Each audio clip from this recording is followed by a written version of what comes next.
It's a lovely spring morning in the southern hemisphere. I'm sitting in my studio looking out the window at the sunrise. It's going to be a lovely weekend day, and I don't really have a whole lot going on today. There is a commission coming up for me next week. And as I am feeling a little bit better, as you might have seen from my last release, I think that I'll take on some of the Patreon entries to the 2023 Orchestration Challenge, covering Beethoven's Piano Sonata, Opus 78. So, starting with Herve's very vital, very almost aggressive interpretation. So, Herve, you really reached for the stars on this one. And there's a lot that is intriguingly orchestrated, and there are a lot of things that you need to take into account as well. Okay, and it has to do with kind of the character of the piece, right? So, for instance, Adagio cantabile. The adagio is the tempo, and the cantabile is the character of the sort of singing character. But Allegro ma non troppo means, not too much, right? Not too, fast, in Allegro being the sense of fast rather than happy, right? Fast, but not too much, right? Okay, but 138 is basically just a straight Allegro, or even that might even be interpreted as Allegrissimo, right? Or Allegro con brio, right? Okay, and there is a lot that you score in here that is just approaching the level of impossibility in terms of the. I mean, it's possible, but the amount of rehearsal time it would take to get it right is kind of without. It's outside the bounds. All right, now that's not to say that anything is sort of bad or you could just fix this. You could fix a lot of what's wrong here just by taking the tempo down to to 120 or even say 116. A lot of times our perception of what was fast for this era is too fast, and then sometimes it's too slow, right? Because different cultures of playing, different decades, even within certain periods of music, had somewhat subjective interpretations of tempo. Okay, so I'm not going to get into a history lesson of that, but just to let you know as I start that your score is a really wonderful one to start off with as I get back into these evaluations, which just really give me so much. It's not for want of desire or lack of interest or anything that the evaluation stopped 2 years ago, and just sort of there were a few dribs and drabs over the past 2 years, but really nothing committed. It really had to do with my ability to focus, and I'm still having problems with that. So you may hear me go back and correct myself from time to time as I do some of the stupidest errors, like misreading the wrong clef or forgetting the transposition or whatever. Okay, so you have to be patient with me because I'm sort of at around 85%. I'm at 100% excitement, but maybe about 85% perception. So I'll do my best to make your score. Make this experience something worthwhile. And that's true for all of our other Patreon contributors who are, probably coming on to see this out of interest and anticipating their own evaluations, or maybe you've had an evaluation and you're just excited to be picking it back up again. All right. So with that, I am going to judge each of your sections based to evaluation criteria and just really pace myself, okay, and just do this kind of one section at a time. All right.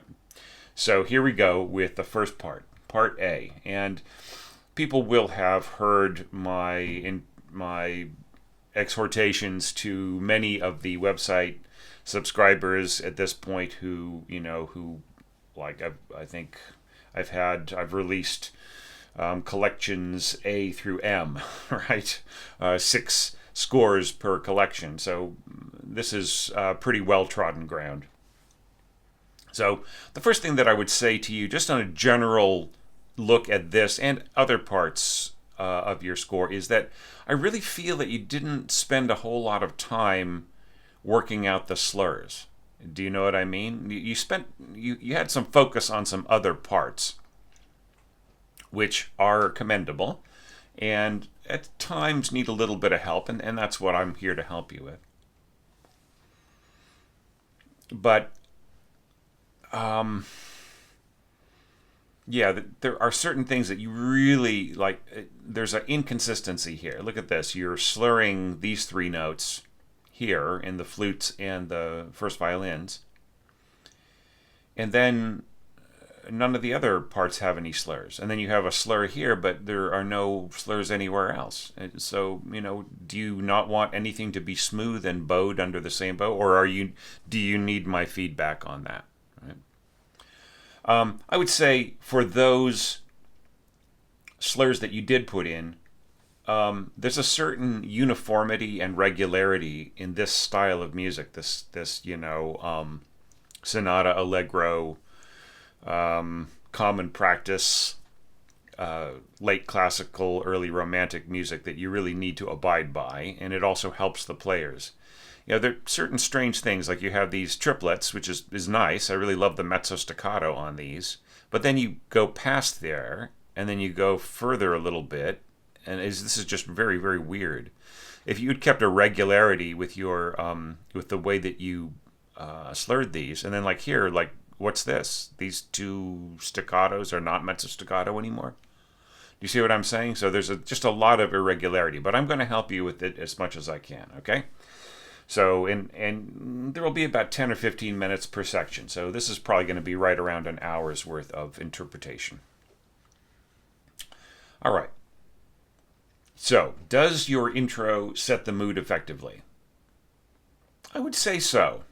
That once again, they're just some basic bowing things. If you're playing at 30, okay, then it's better to divide the bows per beat on this style, right? So this should be down bow, no slur, and then slur the second beat. So down, up, down, and then maybe you can sort of hear down, up, down, up, down, up. Do you see what I'm saying? There's just a, you should just go, no slur, then slur all of these, this beam group, and then maybe slur from here to there, and then no slur on the pickup note into the next bar. And then here, you could slur all of this or not, and then this could be slurred per beat, right? Now here you're sort of falling into a trap, which is that I feel you didn't really listen to all of the subtleties, possibly, of the piano part. And had you paid really close attention, you would have noticed that that Spencer Myer and maybe other pianists who you might have listened to hold this F, right? So letting go of it, all it does is just create this big arbitrarily empty spot. Now, which you've covered with the clarinets right here. Okay, but still, like I would say, just ignore the original score and make this a fermata quarter note, right?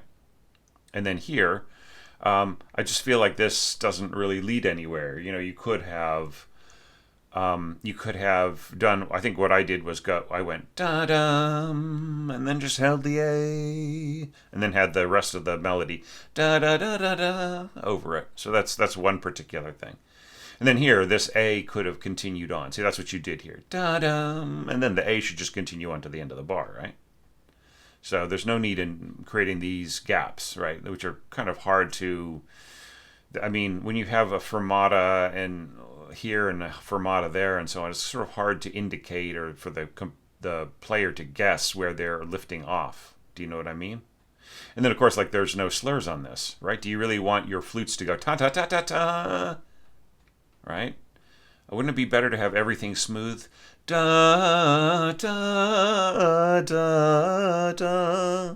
Do you know, I mean, like a melisma on a syllable if it were sung, right? Okay. So with all that in mind, I like the way that this color opens up here. I think that the enormous weight here on this upper line created by a duet oboes, second flute, and first clarinet, that is, and first violin, that is just a huge amount of weight. You could just completely cut the oboes, right? And you would be fine. So anyway, those are my thoughts on this little intro section here. All right, now going on to Allegro non troppo, the next question is, does the melody start with elegance? I would say so. It's kind of interesting the way that you sort of split off different factors. You jump up 2 octaves here in the oboes over your violins. Your violins are mezzo forte, and then your winds are soft, and then everybody else is playing softly, and so on. Da da da da da da da. You don't need a second piano mark here. I guess for the repeat. That's fine. So does the melody start with elegance is the question here. And I would say it's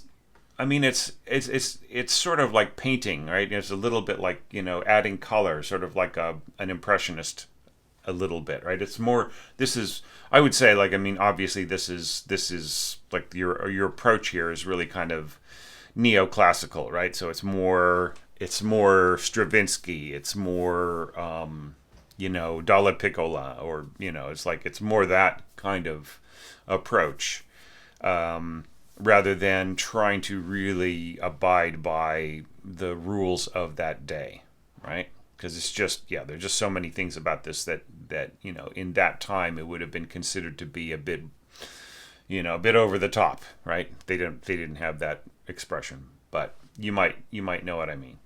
Okay, but once again, slurring, up, down, that's better than what you've got here. Da, da. It just, it doesn't quite have the same, it doesn't really direct the player. Is it not important to stress the downbeat here? Does the downbeat deserve no love, right? Da da. We don't really get any ta on the downbeat, right? Whereas you could go da da da da. And that way, by slurring every other beat, then you get a much smoother kind of bowing, and it's much more regular, and it's much more in the period. Now, do you really want no slurs at all? Ta ta ta ta ta ta ta ta. You know what I mean? It's just very, it's very kind of back and forth. And same thing here. This is a very cool idea, but do you really not want any of this slurred? I would say maybe go back and slur all of these in your mock-up or slur all of these in your file, and then have a listen to it on the mock-up and see what you think. It's a cool idea. Like, is there a natural flow to the accompaniment? Is one of my questions for this section right here. And I would say that there kind of is. It's more like you have this real high energy approach, and I think that adding slurs, as I've possibly indicated, like maybe you could slur this whole bar and slur that whole bar, or maybe go once again, up bow, down bow, up bow, down bow over these 3 notes, right? That might be a much more natural kind of thing. And then with these dun, dun, dun, dun, dun, dun, dun, dun, this is nice because it keeps it would be, this is better for less experienced cellists, but of course then you're asking like real intense technical stuff later on. Yeah, and I'm not so sure that you really need accents on, like you have accents here, but it's piano. Do you know what I mean? I mean, you might be better off just with, like, say, soft notes, like just this without accents on bassoon, and then pizzicato in the double basses, right? That would might get you a better effect without having to imply like accents here underneath this this what would otherwise be quite lovely, nice. I mean, flowing is kind of the wrong word, but nicely churning kind of a rhythm.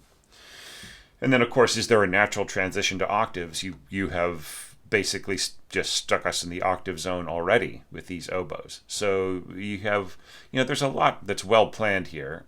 Um, Look over some of my earlier, once again, go back to my my evaluations of the website, and then like the shorter Patreon evaluations. This could be played, or this could be played portato, like just put a slur over tenuto marks, and then this could all be done in one bow, up bow to this, right? Down bow. And then, is this divisi or not, right? There's a bunch of things that are missing from your... And then why is this tied? You could just have a dotted half note, and then maybe all of this should be dotted half notes as well, so that you maintain the firmness, the integrity of the line, rather than just leaving this big gap. Same thing here. You could keep your oboes going. Maybe a little diminuendo at the end. All right. So going on.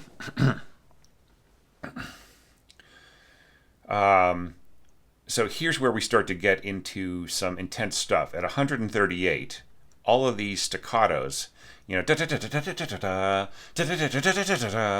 mean, it's okay just throwing it in here, but then you have long passages where you're going, it's really, really hard on the players after a while. I think this is all doable, but it's just, what if you had slurred some of these things? Do you really need a duet in these, in these oboe and clarinet parts and so on? I mean, it'll be harder on the players to play this sort of pinpoint accurate sort of staccatos in all of these parts. You'll definitely, unless you have the most top pro orchestra that has a ton of time to practice it and get used to it, you're going to definitely feel going to hear some irregularities, which you just could completely get rid of by just having one player per part, which is just really more in the character of the music, right? The other problem too is that the phrase is pushing downwards, da da da da da da da da ba ba ba ba ba, right? By jumping up the finishing note an octave, you take away the direction of the phrase, right? Of the entire idea, right? Beethoven is being absurdist, right? This makes more sense, right? Da da da da dum. Now there's no need for you to mark marcato accents on this, right? And especially here, wow, right? Going into a piano. I mean, it's just so when a string player sees a marcato mark like this, they will play with very long bows if they can. All right, that's called martellato. In other words, hammering. So they will be hammering away. You're saying hammer away at these pitches, this incredibly fast speed, right, at mezzo forte, and then going into a piano, hammering away with a slur, right? So that just doesn't quite make any sense, all right? So really save these marcato marks for when you really want to just absolutely like the climax of your work, the absolute peak, the summit. That's when you pull out the marcato marks. You don't want to just throw them around carelessly, right? Maybe you weren't getting the right sound out of your strings in the mock-up, and so you put that on there. I don't know, but just why not just use staccatos, right? And then try to have uniform dynamics and accent marks and articulations and so on. Like so, forte piano and here, and staccato on some and marcato on others, and no staccato on some and so on. Just it should all be the same articulation. All right, but just speaking in terms of the orchestration itself, the oboes above and the violins and violas below. I mean, it's an intriguing color. That's once again, this is sort of what reminds me of like neoclassicism, right? You know, like it's more of a Stravinsky thing to do. It's not necessarily. It's strange. You're like here you have oboes over middle strings, right? And then here you have cello. You have cello and bassoons in unison under clarinet, and then here you have oboes with this massive triple octave, right? And I mean, I think I see what you intend here. You sort of want to add like another big layer as a contrast, right? And then more below. Yeah. So I mean, that's a sort of a taste kind of a thing. I would say that the biggest problem here is just really is the middle strings below and the odd duet oboes above. I feel that this is not going to work out as good as you think it is, and then also not ending up at the bottom like Beethoven originally scored. And then there's also the problem here too is da da da da da da da bum, right? And you're going up instead of down with the direction of the phrase. So it may just may not really convey what Beethoven intended all that well. Is my concern. All right. Now I really love the idea of mezzo staccato on this. There's a question of emphatic color of line, whether or not you're setting up the harmonic density and so on. The harmonic density, you're missing a couple of pitches here and there, particularly the B natural, right, which should be kind of in the middle voice. The violas could have supplied that, just gone, lowest C up to a B. I'm forgetting that we're in F. So yeah. Yeah, up to a B flat. Sorry.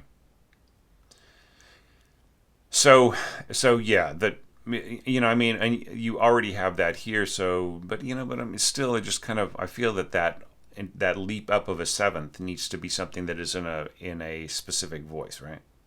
Anyways, like I said, if this were more regularly slurred, it's just way easier on the players, because they're going up down up down, and so that it's just easier for them to go,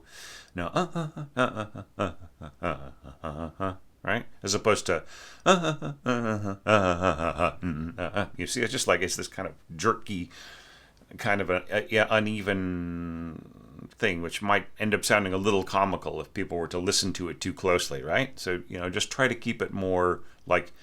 Okay, so all right, look at it this way. All right, Herve, you're interpreting this in a highly motoristic way. Okay, so motorism, like you want an engine that is driving on all 8 pistons or whatever. So why are we throwing in, a ping into the cycling of our pistons, right? That's what this feels like to me. All right, so it's just better to have that. If you really want a driving rhythm, help them to drive. Do you see what I'm saying? Okay, so here we're getting to more irregularities in our articulation. So you're asking some players to go accent, accent, accent, and then you're asking others to go accent, staccato, accent, staccato, accent, staccato, right? And then other players are going tenuto, tenuto, tenuto. And the others are just going staccato, staccato, staccato. So I mean, adding it all together, it lacks clarity, right?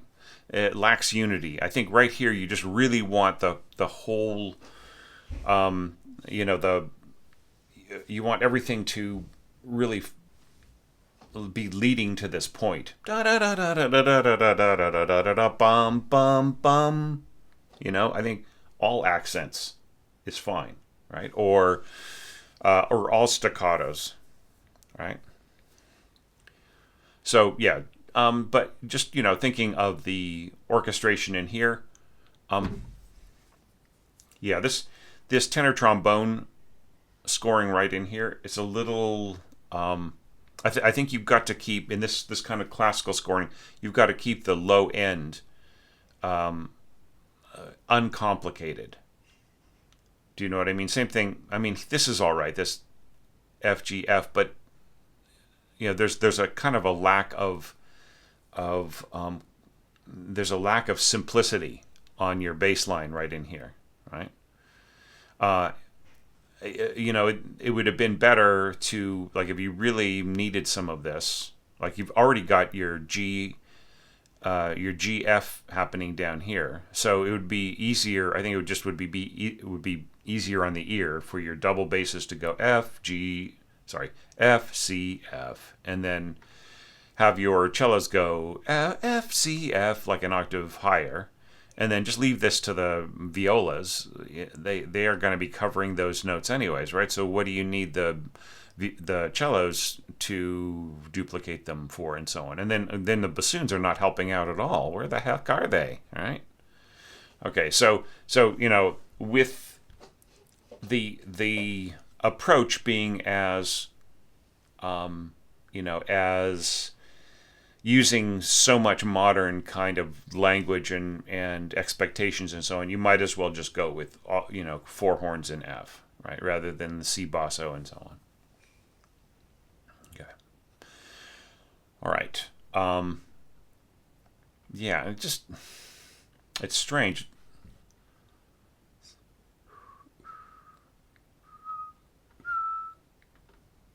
Yeah. Okay. So, and then everything here like being marcato, and then some tenuto.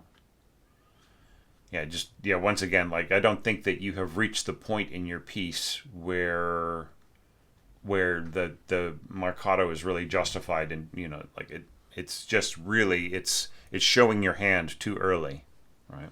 And it's going to be very short and very punchy, and then the marcato against the tenuto, the trumpet is going to kind of stand out behind it. All right, so that's not going to have that much unity. Yeah, so I really watch out for this Herve, like mixing up these articulation marks like this, because I just feel it's just.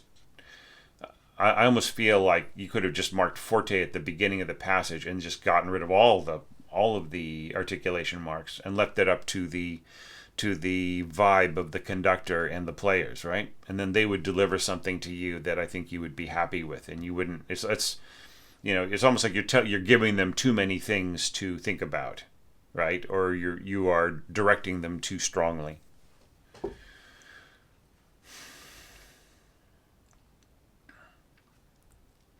Yeah.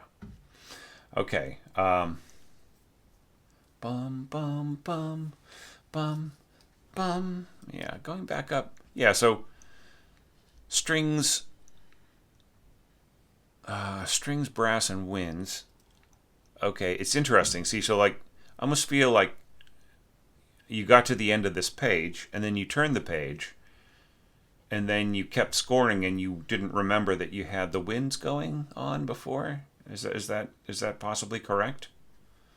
Because like there's the difference in between high end, right? Sorry, I keep flipping back. The difference between having this lovely high end here on with the flutes, and then the oboes, and so on. The trumpets jumping in here do not substitute for the sudden dropping out of the woodwind color, right? So I think this needs to be rethought quite a bit in terms of the coloristic nature. Okay, wow, I spent a lot of time on that beginning part. So let's see if we can catch up a little. Okay, so that leads us to the B section, right? And a question of whether or not we have a fresh new color starting. A question of whether or not there's a complementary timbre to the way the accompaniment comes in. And then, dovetailing off, trading off, and so on and so forth. So, Herve, I don't know if you watched my my video of like things that I really wanted people to watch out for, like, sort of like things to like what can the players do and not do. And I think you might have missed some of those cautions, right? So here's where we're starting to get into trouble, right? So this is kind of more Mendelssohn's Midsummer Night's Dream, just playing incredibly fast and trying to get that, that incredible accuracy that you would need to pull this off. So once again at 138, it's just so fast. I think at 116, this would work with your violins. Okay, it goes on for quite a while, quite a bit. I mean, it's doable. Okay, but once again, like, wow, like all of these are going to be long bows, and fast and short, and it's really it's a lot of energy being expended in a section that Beethoven originally marked piano, right? And then so if what are the proportions? What are the dynamic proportions that we are going for here, right? Like, we started off a softer section. We came into here. Now we're suddenly big and huge marcato, and then this is big, and then this is big, and we're going to fortissimo, and that's big, and it's just huge all the way through. So there's just like no relief, right? You want to think of a lot of the psychology of these sonata allegros as having tension and release, and I feel like it's just all tension and no release, right? Or like if you think of release as being like a mighty explosion of color, it just explodes with color all the way through. So that's hard on the player and it's hard on the listener. I'm just warning you. And then here, like these little things, which are in the score, they're covered by slurs, right? With just like the phrasing of the piano. And that is something that also works with bowing, right? So here you're going, they're going down, up, down, up, down. And then ba-dum-ba-bum, so that you're asking the player to bow this out with a staccato.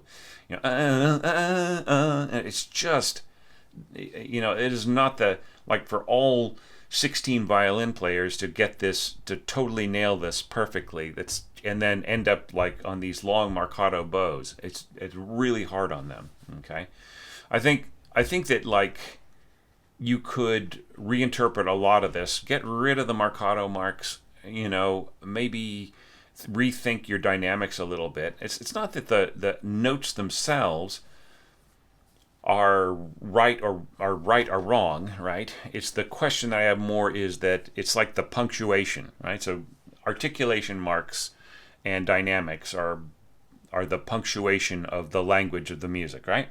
So I almost feel like it's almost as if when like people get too excited on social media and they start writing in capitals, right? So that's kind of what the marcato mark is. If you mark everything, it's almost like everything is in capitals, right? So you just really want to be careful to not overuse the marcato mark, is all I'm saying. Just think this could all be soft, like you could go da da da da da da da da da, right, a little bit of a swell here, and then go down to piano, and then this could all be piano, and then this could all be like portato, right? So piano with just like tenuto marks joined by slurs, and have that kind of nice pulsing, throbbing sound. And then these little bits here on the winds could be a lot more. They could also be portato as well, right? I really like these little comments that you've made in your, I think that's so imaginative, and I'm so, when you come up with great ideas, I get concerned that that other parts of the way that you have framed it, are undercutting, right, the ability of this music to really speak out and to have a better shape. Okay. All right. So, but once again, I would say like there's no need for you to go a due here. It would be I mean, I would rather see octave flutes, or say like octave clarinets, right? So covering the flute part is up above, and then maybe first oboe doubling second clarinet, right? I think that would be better than a duet above and a duet clarinets in the below. I think it's too homogeneous, right? Okay. All right, so thinking ahead to widening gap, dovetailing, trading off recommended for wins is like obviously you took a different strategy here. And I mean, these, once again, you keep your commentary up. You avoid pushing your flutes down too far. You do not need a duet oboes. In fact, maybe, what I said before, like, don't worry about that too much. Now, this is an incredibly high, like, a duet oboes, smashing this high note up here, that's just not going to work, okay? That's a flute note. All right, it's like there's nothing to justify that. It's these really incredibly high exposed notes for oboe are something that they have to progressively approach, right? A high A. I mean, I mean, it is possible on oboe, but it can be a very ugly note if the player isn't completely prepared. And at fortissimo, you might get just like a bit of a thin squawk up there, right? Whereas the flutes can play with complete confidence, I mean, I would almost even say the clarinet could handle that high, sounding A better than the oboe could. So just really watch out for that. You're putting the oboe player to way more work than they need to. Okay. I don't like the dropout here of the second violins. You know what I mean? I'm just kind of this is a place where things jump down. Like you've chosen to sort of reinterpret the voicing of the chords, right? And you're trying to like make this more intense in the middle. But I think that if you're going to already throw in very low notes here in the double basses, then you've put yourself a trap right in here, and the loss of a middle voice right in here is going to be felt, right? Because you didn't follow Beethoven's chord structure or distribution of pitches, right? Yeah, and then here there's no trill leading into this, right? So I think that you could have easily just thrown in that trill on the D, right? And you could have also bulked up the really careful. Like the reason why Beethoven doesn't have any lower pitches right in this thing is because he doesn't have enough fingers, right? He's got to play that fifth, the G sharp fifth in the original score, now a G fifth, with a trill on top, so he can't spare other fingers, right? Now here you're sort of filling the hole with this, but you do need more in here, right? Because otherwise, like, you just end up suddenly going right into this chord, boom. Could you have possibly brought in the brass here and then had the brass fill in the hole with a push towards the fortissimo? I think that would make this a lot more regular, right? And then, then the clarinets could have also filled in the middle voice. This could be the oboe, right? The oboe note, and then had the flutes come in, boom, to help everybody else out. And I don't know if you'd need to go all the way up to A with that, right? Yeah. Da, da, da, da. It's weird. I mean,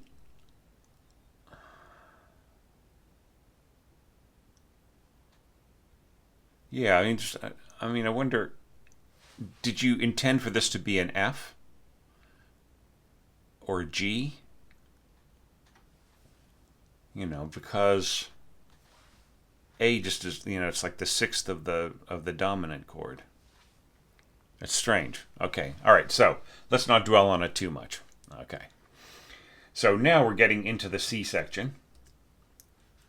Okay. So my in my criteria, I had specified new quality of tone, complementary color. Right. So I feel that you're doing that here, and I like the much more regular mezzo staccato phrasing that you've got, or slurring that you've got here. What is going on here, though? Maybe this is just carelessness. Okay. So yeah, just really try to maybe proofread this a little bit more. And I mean, why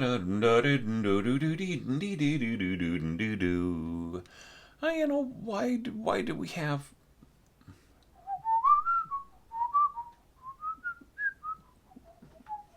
Okay, so there is no need for you to trade off first to second like this. A first player could play the entire line originally S scored and take a breath right here. Okay? So, and it's better to keep the color of the solo line here consistent with one player. Okay? You're going to get the best effect. I mean, yeah, of course you can, like, if you delight in the idea of, like, hearing different players come in at different times, but, like, and then seamless, if you wanted to keep this seamless, you would want to trade off on the half bar, right? So the first player would end with a triplet eighth here, which would be picked up by the second at the same time, and then so on. And why are we having gaps here? I don't understand it. And then there's a gap here. Da da da da da da da da da da da da da da da da. Yeah, not sure you needed to do that. And then sometimes you have a gap. You have a gap in the solo part, and then none in the viola part below. So it just feels weird to me. Okay, so you didn't need any of those gaps, but otherwise, I think this is very, very cool. I don't think you, like, it's strange. Like, you have mezzo staccato here, and then you have portato above. I think that the speed here doesn't really lend itself, especially at 138. It doesn't really lend itself to portato that much, because portato is a pulsing sound, right? So here you're saying you want to go really, really fast in triplets, but with a dragging sound, right? Portato sort of means dragging or carrying, right? So, right, is what you're going to get, right? So wouldn't it be better just get rid of the portato and just have ba ba ba? And this could all be covered by, like, one big slur, right? And then you just get the beauty of the sound. All right, and then we're going to that, character and weight is what I have in my evaluation criteria. Bum, bum, bum. You do not need... I would say I would rather just see, like, tenuto marks on this, right? Because here you're going dun dun with your strings, and then in your trumpets and flute you're going and with your horns you're going. Do you know what I'm saying? So you have completely different articulation styles. Once again, really try to avoid that. You want unity in this style of music. All right? Yeah, and just popping off this high C here, when, like, it's so much easier just to have that as a trumpet note. Right? There's just no need for to put the horn player to all of that. Like, give the horn players the middle pitches and the trumpet players the high pitches, right? So horn in F, this high C is the pitch of F. It'd be better for your horn players to be playing these sounding E's and D's, right? And then for that F to be expressed right in here on your C trumpet. Okay. Sorry, give me a second there. My computer was slightly falling asleep while I was just sitting here blabbing. All right. And then here, once again, I feel the character of the music doesn't really go together very well with this sort of staccato stuff, right? Seriously, Herve, just go back to your file and just put slurs over these and get rid of the staccatos. Do you see what I'm saying? And get rid of the. It's fine. Forte is fine. Yeah, And why do we need to go da da da? What if it was bum bum bum soft, right? What isn't that what Beethoven has in his right? He's like here you're saying mezzo forte, where Beethoven indicates sforzando, right? Maybe that was misread. I'm not sure. So just really, I think that this is intended to just really be loud to the very last note of this sort of little three beat idea. And then some are slurred and some aren't, and some are staccato and some are marcato, and wow, you have got some high scoring here in your cellos, right? I mean, cross voicing with the violas. I would swap all of this, right? Yeah, just have the violas take the. There's nothing about this that really requires the cellos to be louder because you don't, with the way that you have the brass against the strings, the niceties of the cello standing out in that cross voice way are completely lost, right? So better just to have everything forte.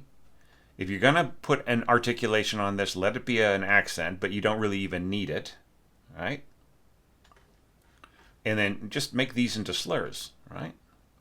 And then this is just insane here for the cellos.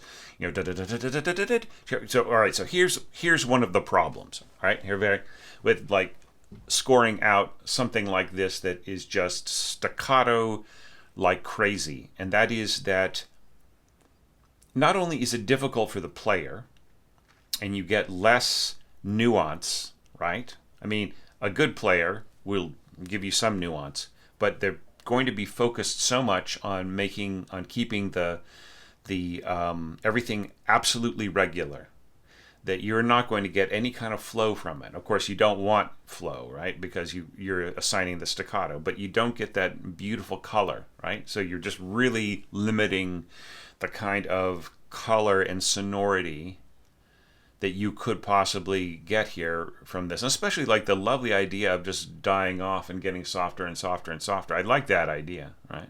Shouldn't that be also expressed in the accompaniment? Because the way that you got this scored, going down to piano, by the time we get to, this is leading towards this idea, but it's leading you down into a hole where like nobody can even hear it because everything is still mezzo forte with a marcato mark, right? It's pretty huge. In these cases, these should be written as half notes, right? Tying like this, it's unnecessary, right? But I would say get rid of the articulation marks. Seriously. Yeah, and once again, like you're keeping things incredibly strong, and the beefiness of everything means that the impact of these loud chords is completely lost, right? Loud, loud, loud, loud, loud, loud, loud, loud, loud, loud, loud, loud, loud, loud, loud, loud, da da da da da. You see what I'm saying? We don't get any relief until right here. What if it was bum bum bum, then soft and slurred, and then loud, bum bum bum, and then soft, just as Beethoven scored it.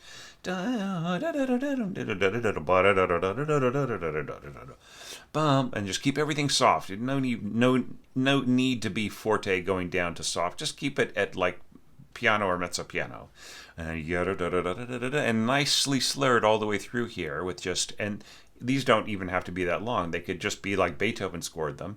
Maybe here you could add like some tenuto marks, and then like the tenuto leading into the drop off at the rest, right? Da da da, right?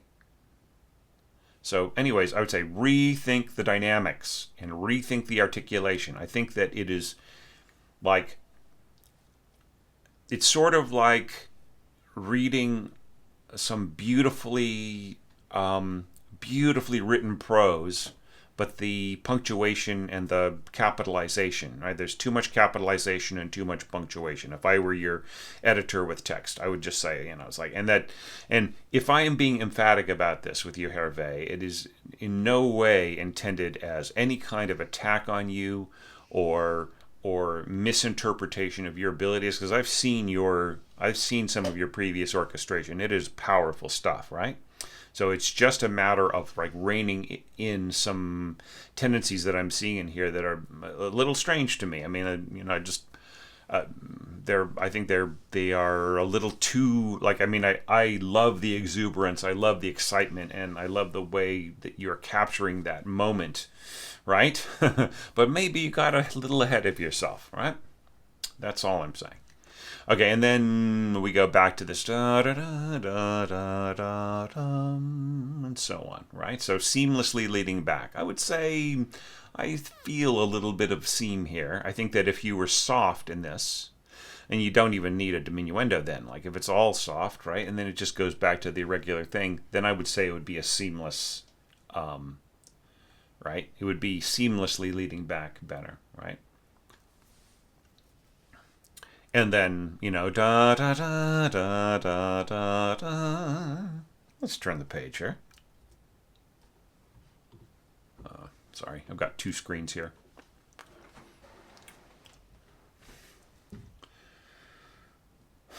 Yeah, so once again, just the same comments about slurring, that this could be portato, this could be more regular, down, up, down. I'm missing the trills. I think that they are incredibly meaningful. Da da da da dum bum bum. Right.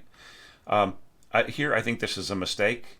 This the unison with the flute is all right, even though it really takes the flute quite low right in here. But that's still all right. You got the doubling with the clarinet, and it's better to have the flute. Even if this can't be heard all that well, it's better for them to be included in this because of the destination. And once again, you do not need to have these be short, right? It's interesting. Once again, we have a tie here. You don't need the tie. There should just be a dotted half note, and these should all be dotted half notes, right? So that you keep the consistency of the theme going forwards. Da da da da da ba da. Both of them trills. Da da dum bum bum.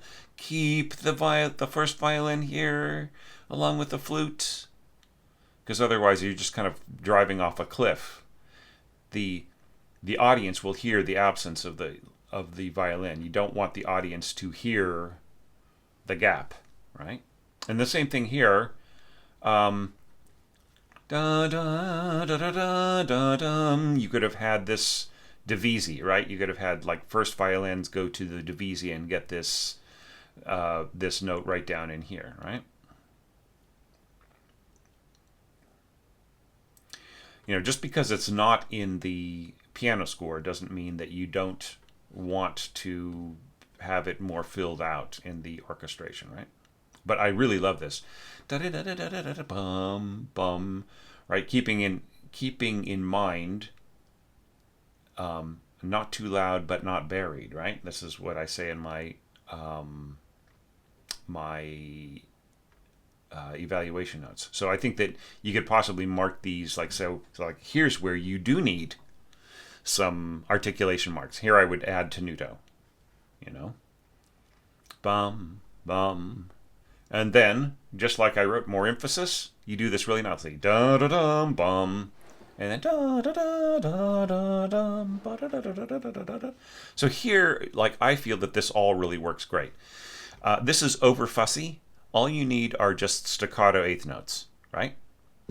And you could say, you could put in, if you really want, if you really, really, really want it to be secco, right? Like really dry, you could say mezzo forte secco, right? But I think eighth notes are much easier to read, or you could put in staccatissimo. So they're just going, If and then you get the same exact effect of this, and it's way easier to read. Okay, and then, once again, I've already talked about phrasing. It should be in all of these parts.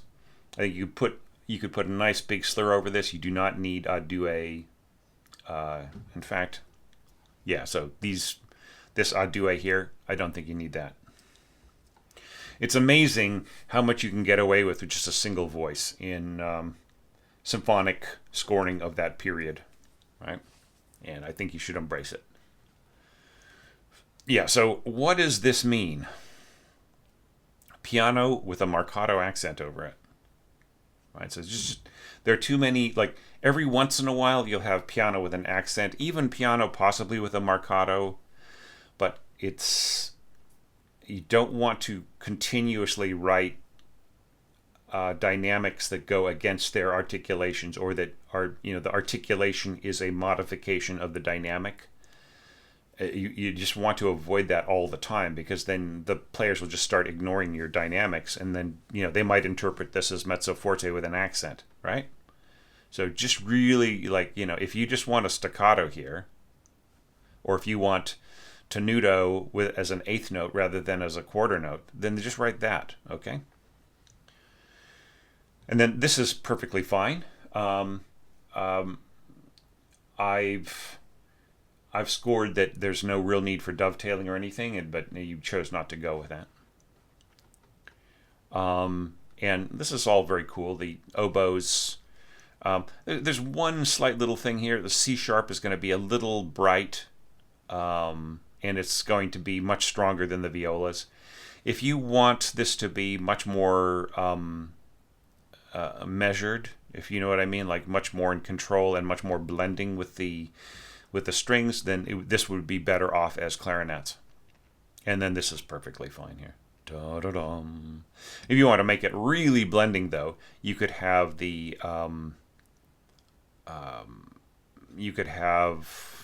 this voice here doubled by first clarinet rather than first bassoon. And in fact, you could have, this is within the range right in here of the clarinet, so there's no need for you to drop it. Like, you could have everything be all clarinets if you wanted. But I do think that the quality of color, like the lower strings and the bassoons, is a nice contrast. And then here you kind of go back and forth. Yeah. So all right. So once again, I feel.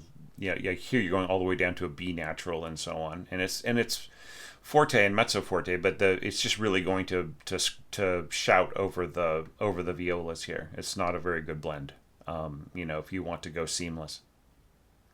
So just maybe clarinets are a better choice right in here, and then this is all pretty much you have.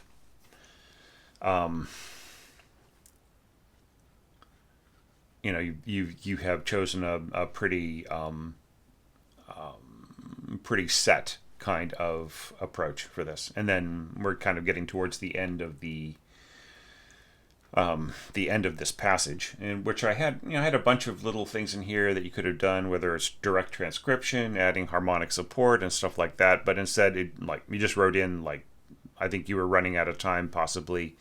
And you said pretty much what you wanted to say, and you gave me a little bit of a big chord right here, so that's all fine. So all right, so Herve, I've been pretty critical about certain things, that I felt were, that went against the quality of your scoring, and the problem with that is it really distracted me from a lot of things that I could have focused on. Some of the better points I could have taken apart, some of the harmony and some of the voicings and some of the other things, but I just found the overabundance of articulation marks, hardly doing any slurring, having very irregular slurs and stuff like that. It all really distracted me. So this is food for thought. like the next time we have one of these, possibly if I'm, maybe if I'm doing some orchestration coaching for you in the future, or whether I am ever able to do orchestration challenges again with my health. I'm still not sure about it. I really want to, because I love this so much. People who think that I just gave up on this because I didn't want to do it anymore, they're totally wrong. It just really is all to do with my health and my ability to focus. And, who knows, maybe people will start commenting below and saying, oh, geez, Thomas, you missed this and you missed that, and so on and so forth. So, yeah, and if so, I apologize. But I, all the same, I don't want you to think that I in any way underestimate you as an orchestrator or as a talented musician, and that I feel that this was a wasted effort at all. There were so many things about it that I liked, and I thought that, just like there is a way of making this fast tempo work, but you have to really be aware that you can't put a non troppo on a quarter note equals 138, right? You have to be aware of that idiosyncrasy or contradiction in terms, I should say, right? So if you are headed into this with a very fast tempo, then you have to compensate for it, and you have to really be aware of the technical limitations of the players, and also especially with like marcato marks, right? And just try not to ever score this unless the tempo is quite slow, like marcato over a slur, right? What would that be? Super portato. But like the thing about martellato, right? The hammering technique of the string player when they see this kind of marking is that they pretty much use up all of their bow, right? So if you use up all of your bow, there's no real way to slur it, right? Or the slur just becomes a kind of a connecting thing, and then that's just something that the player will put in anyway if they perceive that it is if you intend a more legato effect. But then if you intend a more legato effect, then why are you using up the entire bow, right? So it's things that work against each other you need to be aware of, all right? But all that aside, I think you really made a lot of headway in this, and it was really a delight to look at, and it was a really great test for me coming back to this and being my first Patreon evaluation in, who knows, maybe a year or something. And it gave me some hope, because I got through this and I still feel good about it. I think that, I think I can do this, folks. I'm going to try to do these Patreon evaluations and wrap them up by the end of the year. Because it would be ridiculous if I had a 2023 orchestration challenge that I was still catching up with in 2026, or 2027. Let's not say. So I had a comment by a good friend of the channel, a very, very supportive member of the community, who sort of was worried that I was, that I was abandoning, I was starting other projects and abandoning this, but what you have to understand is there are certain things I have to do to keep my channel going. And those I don't consider to be projects. That is just that's the heartbeat of the channel, whether it's like writing new tips for you or new analyses of scores and so on. That's just a natural kind of life that the channel has, right? So that's something that has to keep going, because if I let that go, as I kind of did when I started getting really sick a couple of years ago, I just sort of let things slip a bit, and I know it was hurting the channel, and it was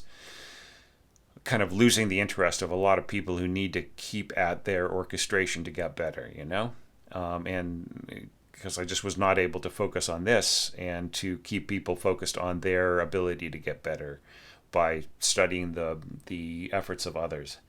So with that last thing in mind, what I would really encourage, what would make me very happy and what would keep me going and help keep it possible for me to get to the end of this over the next 4 months or so, is if you could really comment on each other's scores, like on each other's evaluations as I release them. If you could, put in a good word, even if you just say, I liked your score, man.